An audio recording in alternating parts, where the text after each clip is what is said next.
Rumors that James Cook may get a contract extension before training camp are not entirely dead. Madden ratings continue to show that they know nothing, absolutely nothing, no idea what they are talking about when it comes into ranking not only teams, but specifically our good friends over on the Buffalo Bills. We have a show for you today. Excuse me. Happens every single time. Now, we have a great show for you today, ladies and gentlemen. I understand that it is the heart of the dead season. Literally nothing is going on. Thank God I was able to find this article pertaining to James Cook because that, bar none, has had to be one of the most controversial, polarizing topics across our fan base community. And then obviously Madden ratings here or there. But moral of the story, this is a damn terrible part of the year. You know, minicamp is over with. Training camp is still right across or right around the corner. So we're grasping at straws here. But I promise you, if you stick around with me, I will do my best to make sure that I keep you as entertained as humanly possible throughout this season. As you're coming in, smash that like button, subscribe to the channel, turn on bell notifications. We have some great things to discuss. Now, guys, listen, I'm going to be structuring my show a bit differently moving forward. What I'm going to be doing is I'm going to be treating this show like a radio show. And by a radio show, I mean I'm going to regularly have callers backstage where, say, for example, I would like to bring a caller in to express what they are feeling on the topic at hand or anything surrounding the NFL or the Buffalo Bills. You can come on in. Now, listen, I'm not going to be able to get to everybody, obviously, and I'm still going to be discussing a variety of topics during my show from now on throughout the season. If anybody is interested, I have the call-in link pinned to the top of this chat in case you have something on your mind. Just hang out backstage and get a good understanding of what's going on with our good friends on the Don Mafia Report. Smash that like button once again, and let's get into the nitty gritty. James Cook, man, why did I pull this topic out of my ass? Well, I'll tell you what, things are certainly changing around here, right? However, it sounds like the James Cook situation is not entirely dead, per ESPN's NFL insider, Jeremy Fowler. Now, I like to look at this from a unique lens. And in fact, I was thinking about doing a film review video where I really answered the question, is James Cook that good? Or is James Cook just a product of the offensive line over in Buffalo? Stay tuned for that one.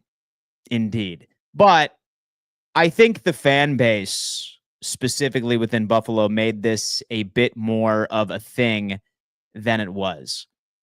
And I was very pleased to see that he showed up during minicamp. I was very pleased to see that because how annoying would it have been for these next couple of weeks prior to them showing up at St. John Fisher, asking questions. Oh my God, is James Cook going to be a Bill? Is he pissed about this contract situation? And he said that he's locked in. He did not want to be fined. And according to Brandon Beane in the front office, it appears that he's going to show up regardless. But now Jeremy Fowler, insider, is thinking, not so fast, Bills Mafia. Not so fast, NFL insiders, NFL fans.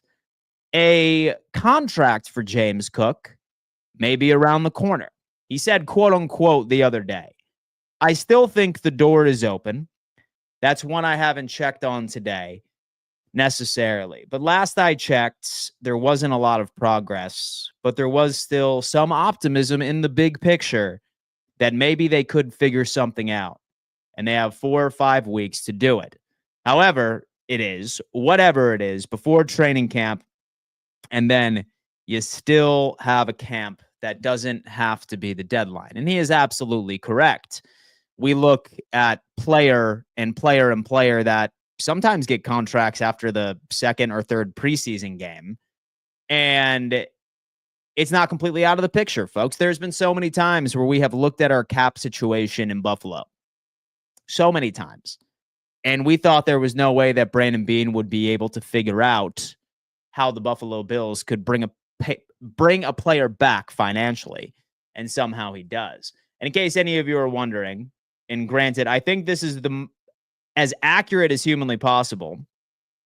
But as you take a look here, the Buffalo Bills are about $100,000 over the cap. It makes a little bit of sense, right? Especially since we had a multitude of different contract extensions all across the board. But the fact that the Bills here are sitting at about 100,000 over the cap, I think my question just continues to be, how are they going to figure this out financially? That's an entire different question. If it were up to me, and this is a controversial take, right? Because it is a controversial topic here. I'd probably wait. Now, would I be pissed off if, for example, James Cook ended up getting a 4-year contract worth, I don't know, $40 million, $50 million, for example? He wants 15. No. But do I think that we need to jump the gun and make sure that he's signed for the foreseeable future? I'm not particularly on board with that, right? Because, number one, it appears that James Cook already he's bought in. He's ready to play. But sometimes I think that we need to understand and bring in the cruel reality of things. And the cruel reality of it is that he's 26 years old, folks. He's going to be 27. And I understand that there is a couple of anomalies in the league. And by anomaly, I mean there's really only one or two examples where you continue to play at a high level at the running back position post 28 years old. So a 3-year contract extension, especially behind an offensive line that was top 3 in run blocking and also pass protection in 2025. Is that something you want to do, or do you want to maybe hit the draft class and tap into some of that talent? Because, look, I'll say it again. I will say it again. Running back is one of the only positions that's coming out of college football that transitions over to the NFL that requires little to no development. You can literally hit the ground running. And as long as you end up finding the right prospect that gels appropriately with the offensive line you already have on roster, you're going to be fine. 9 times out of 10, you are going to be fine. I'm curious to see what the chat has to say about everything. Guys, remember, I am structuring my show from now on as a radio show, meaning that I am allowing call-ins and people to be backstage. I will sporadically bring some people in based off of topics to hear what they have to say. Don't be shy. Say, for example, you're interested in hopping in on the stream. The link is pinned at the top of the chat. I definitely want to hear from you guys. But let's go on ahead and hear what everybody has to say right within the live chat for some of you that might be a bit shy. George has come in. The culture has changed in Buffalo. Some players want to be here and are willing to take less. Other than Miller, gone are the days we have to overpay for talent. And George, you know what? And so you bring up something interesting, because I don't think that James Cook was really ever that crazy when it came into his contract demands. I think a lot of us just sort of created that in our minds. Sure, he posted something like on Instagram as, I'd say, in jest, where he just posted a comment at $15 million a year. I'm sure he believed that, but he's not going on an Antonio Brown type level of a social media campaign of I better get paid. He's not going on a Stephon Diggs where so Diggs ended up trying to go out and drop a bunch of subtle hints about how upset he was. He handled it, in my opinion, very professionally. And for some reason, I feel like all of the animosity that was pointed toward him this offseason was largely created within our own minds. I've never seen many people get that upset over a James Cook contract. And granted, folks, in the grand scheme of things, a running back contract is typically not going to make an NFL organization go broke. I think Bills fans can acknowledge and agree that a quarterback contract and a defensive end contract is the type of contract that'll make you go broke. Like when you're starting to get to the $40 to $50 million per year. So really in the grand scheme of things, I don't know. Will we see if James Cook ultimately ends up getting in training camp with a brand new contract? We will see. Giovanni7856, why would you have ads during a live stream? Giovanni, because daddy got to pay the bills, man. Daddy got to pay the bills. It's okay. I'm pretty sure YouTube Premium's like $7 a month, though. Luis Benito, Mr. Dan Mitchell. I gave up hope after you laughed at my offensive line like that. Luis Benito. Man, you know what? We're sitting here talking about the Miami Dolphins. And I'm happy to talk about the Miami Dolphins for you. And I'm sorry that I need to go in depth on this. But unfortunately, Luis, I'm looking at the Miami Dolphins offensive line. And it just continues to blow my mind that Chris Grier has never in his tenure as a GM in the NFL has looked at the trenches to protect his quarterback. Grier has this reputation that he is I'm going to force Tua to work within this offense. And he's gone out on so many different occasions where he has sat there and has just said, you know what? This player, he's a pocket passer. He has incredible accuracy. He is one of the quickest QBs to get the ball out of his hands. And you would think if that was what made him so great, that you would probably end up shifting the vast majority of your focus over into protecting the guy. I don't care how many bells and whistles you have at the wide receiver position. It takes a special type of quarterback to overcome that. Like Joe Burrow, for example. Like he has been doing it his entire career with Jamar Chase, T. Higgins. But unfortunately, Tua needs a bit of help.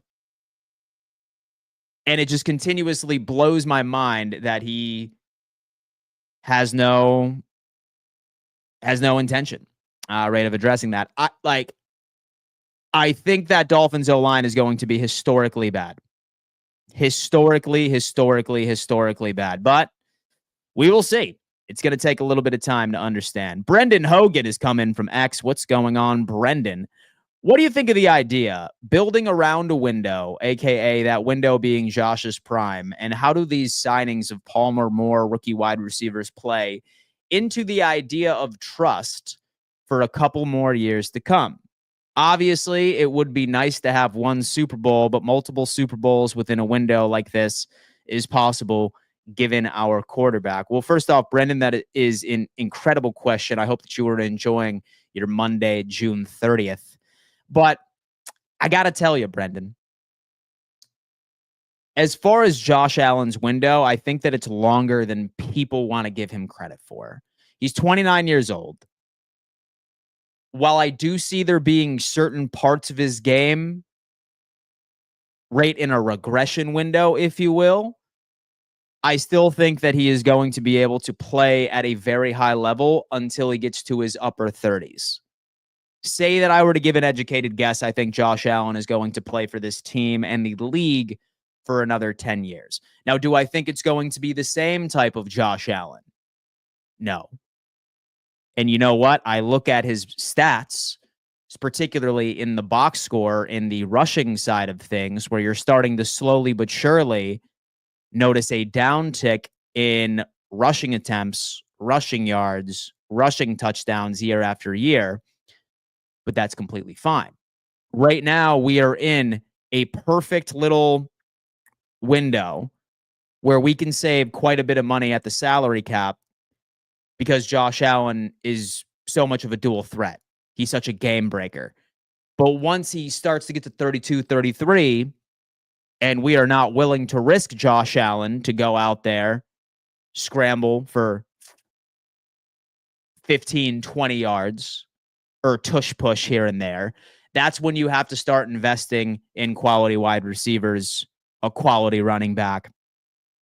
And I think that that's where Buffalo is going to go eventually. As far as confidence, and so as long as we ultimately end up making sure that continuity is a leading factor, I have a feeling that our window is very wide open. And the perfect example of a big window for this team was last year when everybody counted us out due to the lack of supporting cast. So that's my thoughts here. Matt has come in. I love JC, but I'd say trade him while he has value. Matt Winters is coming with Facebook right over there. Matt, I sincerely hope. What is that? Is that it's a Michigan Wolverines fan, maybe? Let me double check. I'm not sure what that is. Shout out. Fun fact. I will be hosting a college football show this year on Roundtable Sports. As far as I know, Matt, that is not a Michigan profile picture, but it just inspired me and a quality announcement. If you are a college football fanatic as well, folks, I will be hosting a show starting in August for all of you college football fanatics out there. Stay tuned for that. But it's tough with James Cook because half of the reason why I think he showed up to minicamp was just because he realized he didn't have any leverage at all. And the leverage being he was welcoming a running back class coming out of this draft class that was so deep, so talented, at least on paper, that no team was going to go out and trade and give him the money that he was looking for. It was probably the worst time for a running back to even go out and attempt to hold out. I can guarantee you, say that this running back draft class that just entered the league was even marginally weaker, then we would have been having an entire different conversation about James Cook. I have a feeling he wouldn't have showed up to minicamp. But that's not how the cookie crumbles. So I'm still kind of like asking myself, what team would genuinely be interested in this running back? Not unless it's a trade that was made to address a shocking injury that maybe occurred week 1, week 2, or even during training camp. I'm not so much sure, but we shall see. Do you think Buffalo will beat the Chiefs in the playoffs and or no? I sure hope so, man. I sure hope so. And you know what? This sounds weak, but quite frankly, I don't care. Say that a team could take care of Kansas City before they even make it to Buffalo in the first place, I would be absolutely thrilled. Zero questions there. How was it getting your wisdom teeth pulled? I've been putting it off for years. Blake, not as bad. But then again, like mine were fully out, so I just had a clean extraction. I can't speak for those that are still buried under the gum and you need to be put under. So I was fortunate enough to just get it extracted. It took like, I don't know, like 3-4 days. Like my life was still pretty normal. I was still going a little bit crazy that I couldn't lift weights for about a week. Like I'd say that was super annoying, but I mean, not bad, man. Not bad at all. Dan, the MF man, we def should pay Cook 12 million incentives, etc. 14 million. Man, listen, it's definitely going to be a question that rides in. All right, folks. And so I have another topic. Something I feel that we should all discuss. Because Madden is at it again. Madden is at it again. Let me pull this up for all of us to take a look. Let me pull this bad boy up.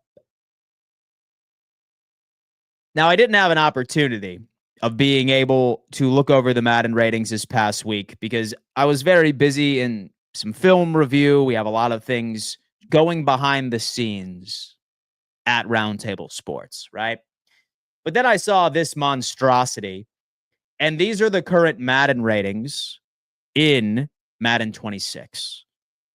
And I see the Buffalo Bills sitting here at 85 overall. And you know what? I'm not so much upset with the Buffalo Bills being at 85 because, I mean, honestly, let's be real here.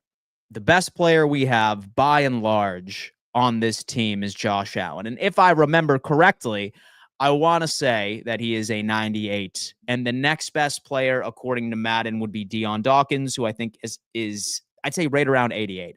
I'm not upset there. But I got to tell you a few things that are upsetting me about what Madden put together for this upcoming installment of Madden 26. Number one, the Miami Dolphins at 89. I'm having a very difficult time. I'm going to have to look at quite a bit of their players' individual ratings for me to justify this whatsoever. You're telling me that a team that rivals a junior varsity high school offensive line is the fourth best team to play on this video game. You are telling me a defense that is missing out on quite a few of their players last year, a defensive coordinator who was absolutely atrocious, especially when compared to Vic Fangio 2 years ago, that the Miami Dolphins are 89. How much does Tyreek Hill really elevate this squad? Is Jaylen Ramsay still technically like being accounted for on this roster? Doesn't make a whole lot of sense to me. Promise you that. So the fact the Miami Dolphins are at 89, still a head-scratching experience. Head-scratching experience. Next up, I'd have to go with the Cincinnati Bengals and even the Cleveland Browns. I mean, look, Cincinnati Bengals starting off. I'm so hyped that Jamar Chase and T. Higgins and Joe Burrow are on that same offense. But in order for the Cincinnati Bengals to be an 87 overall, Burrow, Higgins, and Jamar Chase have to be 150 overall. Because like I made the joke about the Dolphins' offensive line, I would probably say that there's a couple of college defenses that are better than the Cincinnati Bengals personnel. They have a brand new defensive coordinator. I am convinced to this day that whoever makes this game over at EA Sports has not watched a snap of football in their life, and I'm even more convinced that they continue to copy and paste, and they just wait for the season. Like, put some effort into these ratings. Put some effort into it. EA Sports. It's not in the game. It's not in the game, man. Browns have 87. It's tough for me to see that as well. Have the Eagles at 86. One of the best defenses we've seen in quite some time. Like, that's absolutely bonkers to me as well. I suppose EA Sports, it is in the game, folks. It was just something I kind of wanted to get off of my chest right there, but we're going to see. Jaylen Ramsay to the Steelers. Ladies and gentlemen, we have some breaking news right here. We have some breaking news. The trade finally occurred. This is nuts. This is nuts, folks. Let's lock in here. Let's lock in here. Ladies and gentlemen, we have some breaking news. Jaylen Ramsay, all-pro from the Miami Dolphins, has just been traded to the Pittsburgh Steelers. Now, we knew that he wanted out. We knew that the Miami Dolphins and the Pittsburgh Steelers, we knew that the Miami Dolphins were looking to shop Jaylen Ramsay. Jaylen Ramsay agreed. This was essentially a mutual agreement. And we knew that it was going to happen after June 1st because the contract implications would have been by and far very complicated and would have put the Miami Dolphins in an absolute stranglehold. But they finally end up getting it done. Jaylen Ramsay traded to the Pittsburgh Steelers. Now, what I think might be interesting is, what does this mean for the Miami Dolphins? What does this mean for the Pittsburgh Steelers? I do want to start off with the Pittsburgh Steelers here, and I got to tell you, this AFC North division, at least defensively, and between the Steelers and Ravens, and even the Browns, do not sleep on the Cleveland Browns either. Don't you dare sleep on the Cleveland Browns. Solid defensive personnel. It's going to be competitive as hell. That's going to be competitive as hell. Say that I were to have any gripes with Pittsburgh last year and their overall defense would probably have been their perimeter corners. And like it or not, guys, it's easy to look at a player that was on the Miami Dolphins and say, he's a bust. He no longer has it. There have been so many players that have been on that dumpster fire of an organization where everybody attached the news that they're a bust, they're over with, they're washed, get them out of the damn league, but then they completely revive their career elsewhere. I think Kyle Van Noy would be the perfect example from a player that was nothing in Miami, but then he goes to his next home and he absolutely dominates. And now, obviously, just playing at a super high level over in Baltimore. Now, we're going to take a look at what this looks like for the Steelers' depth chart. Do not sleep on the fact that Jaylen Ramsay could still very well be a quality contributor. Like this AFC North division, man, look, have Jaylen Ramsay, have Aaron Rodgers on the squad now. You have DK Metcalf. I'm going to share my screen right here. And where you probably should be, let's check out the corners here. You have Joey Porter Jr. Don't sleep on my boy right there. I can promise you that. If Darius Slay, you have Darius Slay, who is automatically being bumped down into the second string. So you're telling me Jaylen Ramsay and Joey Porter Jr. have Minkah Fitzpatrick. Don't sleep on Elliott. Okay. Have Beanie Bishop. Everyone knows on this show I'm a big Beanie Bishop type guy. But insane in the membrane. Ladies and gentlemen, Jaylen Ramsay is now a Pittsburgh Steeler. Now, what does that mean for the Miami Dolphins? Absolutely cooked. Absolutely cooked. This team has no redeeming factors outside of maybe the connection between Tyreek Hill and Tua. Maybe Jalen Waddle. Maybe you can mix in some Jalen Waddle news here and there. But, guys, how can anybody have confidence in this Miami Dolphins team? How can anybody look me in the eye and maintain a straight expression and tell me that this Miami Dolphins team is not tanking their season away, attempting to try and find a solution or a path forward into getting a new quarterback and blowing this entire roster up in the first place?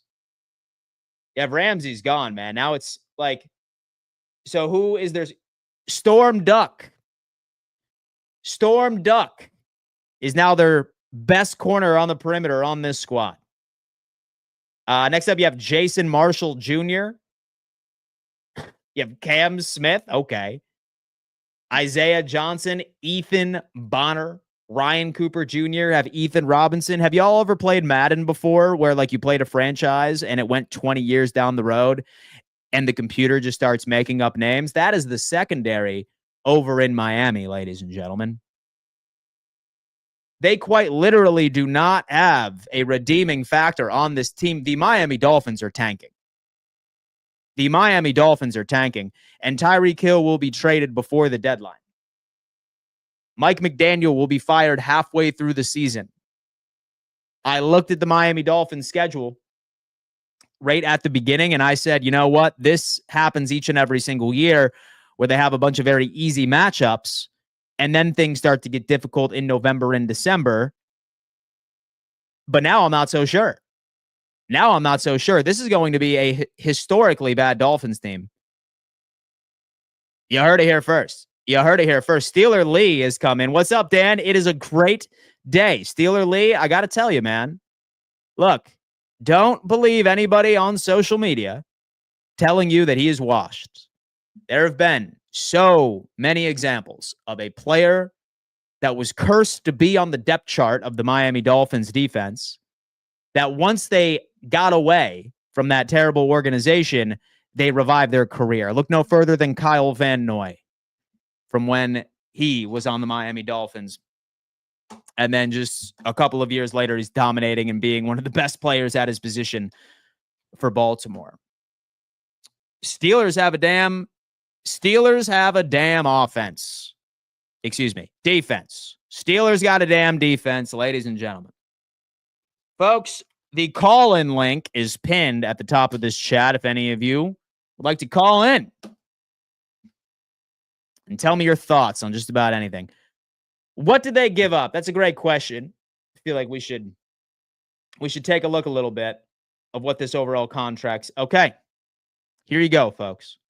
The Miami Dolphins have agreed to trade 3-time All-Pro. As part of the trade, Ramsay will get a $1.5 million raise this season, bringing his 2025 compensation up to $26.6 million. Steelers get their man and Ramsay.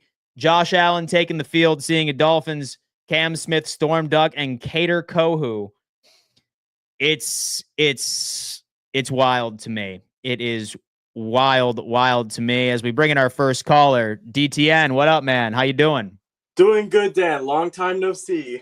Yeah, man. Long time no chat. What's on your mind, man? What's on your mind? Yeah, I was gonna ask you this. I don't think you saw in the chat, but when I was grading my Patriots for grades, I was curious, how would you grade your Bills positions, specifically on the running back, since James Cooks has been the vocal point of for the Bills right now. So I'm just curious, what would you give a grade for your running backs based off of OTAs and minicamp? So for running backs, and so especially with OTAs and minicamp, it's tough, right? Especially since it's the shorts and t-shirts Olympics, and you really don't know how your offensive line blocking scheme is going to be. It's tough to really see. However, based off of how they went last year and based off of various progression of how I believe they're going to develop going into year 2, 3, 4, etc., I'd say B, B plus. It's very hard for me, right? Because when it comes into judging running backs, you have to account for how good an offensive line truly is. And the Buffalo Bills offensive line was absolutely nasty.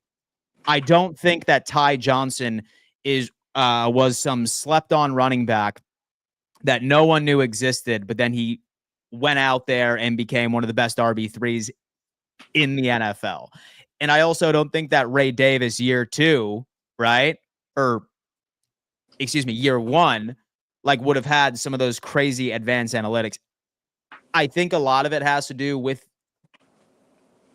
the offensive line, but we'll see. We'll see, man. So now I'm probably going to have to go with a B. Any positions for the Bills that need some kind of tweaking? Any weak spots for any of your positions? Safety for sure. Where it stands, I think the Buffalo Bills have a predominant focus on a strong safety position and don't really have a true free safety. I like Derek Forrest. He was a free agent we got from Washington, but his box score really doesn't suggest that he's as good of a player, especially compared to what I saw from film. But I mean, worst case scenario, what the Bills do is just run 2 strong safeties, whether or not that's Cole Bishop and Rapp, and they just focus on their perimeter corners and the speed of Max Harrison to serve as an insurance policy. I'd say safety is certainly a concern. At first, I would say linebacker, but we do run nickel. So half of the time we have 2 linebackers out there in the first place. And then also we did end up having that last-minute free agency acquisition. So I feel a hell of a lot more comfortable there. So as far as diversity, as far as depth, I'd say safety is probably still that one position group that bothers me the most. Interesting. And also, final question before I let another caller go. Let a caller call. So what are your expectations for the Buffalo Bills heading into training camp? Expectations for the Bills heading into training camp, man. For me, like one of the biggest issues I think Buffalo has had for the past couple of years was depth on the defensive side of the football. And so I always see in the chat, so I'm sure you've heard this analogy a million times from me, but it's true, right? We had such a significant drop off in talent from starters right down to depth players, like a massive, massive stop. Like a 94 overall in Madden, but then like you drop down to a 67, like right for your second string. Now I'm feeling a hell of a lot more comfortable on the defensive side of the ball with defensive line, with secondary, where we've closed the gap and injuries are going to happen. So this year, my expectations for Buffalo is 1 seed right in the AFC, and bare minimum for me, bare minimum is making it to the Super Bowl. Interesting. And actually, I lied. I'm just gonna say before I leave that I'm really excited for the Patriots in Week 5, which is actually going to be our first Sunday night football game in like God knows how long. So this should be a fun one. And I'm not going to be like offensive to Bills Mafia. This should be a fun one, Week 5. So excited. It's going to be good, man. You know, like we already saw Josh Allen go on record saying that he has a lot of faith in Drake May. Certainly quite a few similarities between the QBs. I am looking forward to it myself, DTN. Yeah. And hey, man, listen, I appreciate the call, brother. Have a great rest of your day, man. I'll see you in the AFC's roundtable or maybe in the future live stream. Yes, sir. Yes, sir. Absolutely. DTN, man. He was the first caller of my brand new structure of my live stream, folks. We are going to be conducting so many different topics within each and every single one of my streams. And as DTN just suggested, what's going to happen is that I am going to have the line open during the entire stream for anybody that would like to come in and ask a question or talk about the topic at hand here. Now we are discussing that the Steelers have acquired Jaylen Ramsay in a trade, and I hope everyone's wearing black because it is the Miami Dolphins 2025 regular season funeral. Ladies and gents, we have Jon Snow has come in. Ramsay said Josh Allen sucks and he's throwing interceptions. Suck one, little guy. Have fun freezing in Pittsburgh. Suck one, little guy is crazy, but I love it. I love it indeed. Are you serious about Fitzpatrick going back to Miami for the trade? No, I didn't see that. Minkah Fitzpatrick, I didn't see that. There, let me see. Wow. Oh my God. All right. Folks. A player for player trade, ladies and gentlemen. Things are different. Things are different now. It sounds like a player. All right. What does this mean? What team got better? Let's have a conversation. Steelers traded 3-time All-Pro safety Minkah Fitzpatrick to the Dolphins in exchange for 3-time All-Pro cornerback Jaylen Ramsay. This is a development. A lot is, folks, smash that like button. Smash that like button. Talk to me. The line is open on the show. If any of you would like to come in and chop this up. Minkah Fitzpatrick, a player-for-player trade, folks. When has this happened outside of fantasy football? I can't remember the last time I've seen this. So let's rewind what I was just discussing on the show a bit earlier. What does this mean? I still think the Steelers won this trade. I do. But interesting. Yeah, the Dolphins got Minkah back. Miami can't guard us. Ugh. Have you checked in on TD? Well, I haven't. But you know what? Let's see.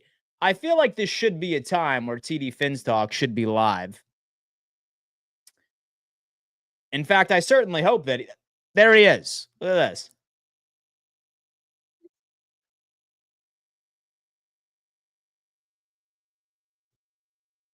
Hold on. Man, somebody done hacked this man's account. Chris Greer ain't that competent.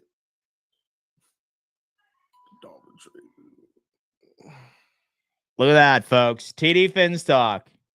in the chat. Yeah. Oh, it's back. We back. We back. We back. We back. We back. We are back. We are back. Minka Fitzpatrick in Miami. We back, baby. We are back. We got safeties. They finna go get some corners now. They finna go get some corners now. We are back. It's over. It's over. All right. What we gonna do? Okay, there's hope. There's hope for the season. There is hope for the season. See, I take Minka over Ramsay all day. Okay, I take Minka over Ramsay all day. Now I ain't got to feel all lopsided mentally for the safety position because we just keep on talking about corners. We keep on talking about corners and, oh, man, we ain't got no corners. But the truth is, in the back of my head, man, we already chopped liver at safety. Man, we are back. And let me tell y'all something now. Come on, Miami. Now you have to get off that credit card and go get some corners. There is a life where we can go get some corners. Folks, according to TD Finstock, they are back. They are back, ladies and gentlemen. They're back. They are back, is what he's saying. It's some wild things over here. Some wild things over here. Ladies and gentlemen, smash that like button on your way in.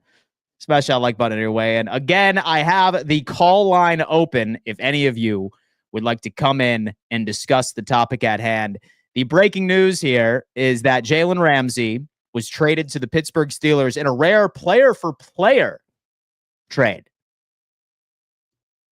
Say, for example, that you would like to hop on and tell me your thoughts.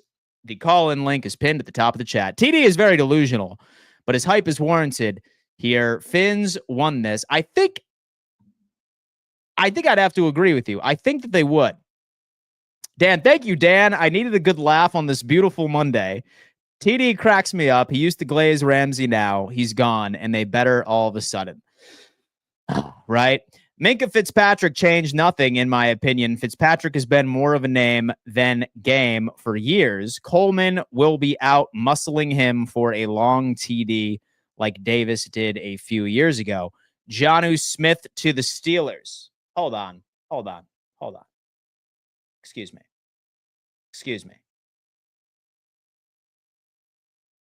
What the hell, dude? Ladies and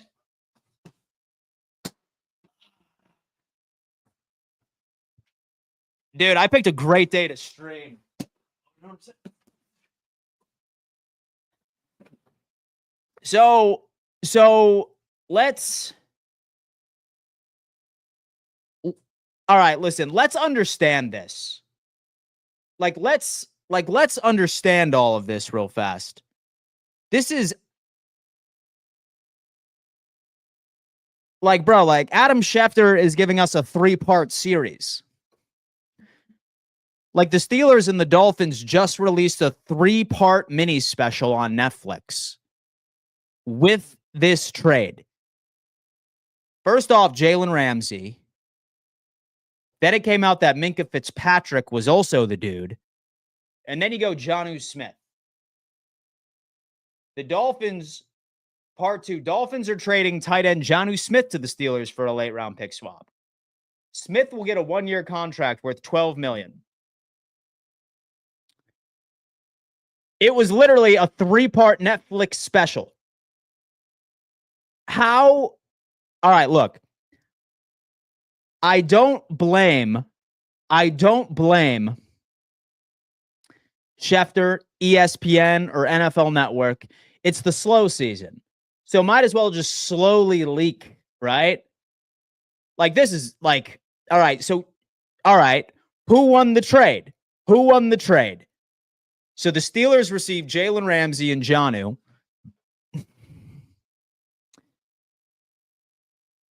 And the Steelers get Minka Fitzpatrick. Who won the trade? You missed TD's reaction. Oh, yeah. Where's he at? Hold up. All right. Listen, let's tap in with TD. Let's tap in with TD Finstock.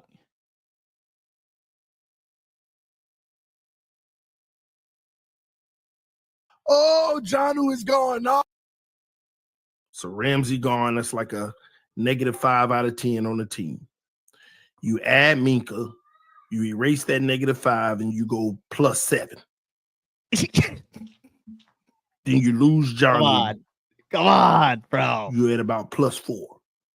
Oh, You no. still winning out of all of this, but man, the dynamic of the team. Oh, man.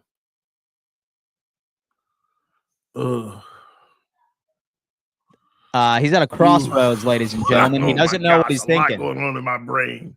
Yeah, it is. Yeah, TD. I'll tell you what, there's a lot going on in all of our brains right now, folks.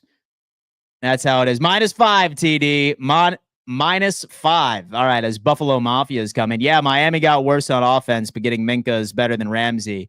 I think the Steelers won. And delusional fan base, now he's sick. Look at that.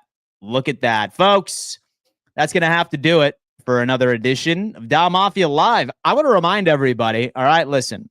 And so I understand a lot of you are probably working, or maybe you're just shy, all right? From now on, all of my streams are going to be a variety hour of Bills news, of NFL news mixed in. And I encourage all of you to hop in on the damn calls, all right? Feel free to call in anytime during my streams if you have anything that you would like to get off of your chest. I don't know. And so I love each and every single one of you providing your insights on our favorite team and the NFL. So I am going to make sure that y'all sort of have a face right in within this show. Smash the like button, subscribe to the channel if you haven't already. I'm going to go make some TikToks on this Netflix 3-part series that just went wild. But we'll see you here soon. Love y'all, and we'll see you. Peace.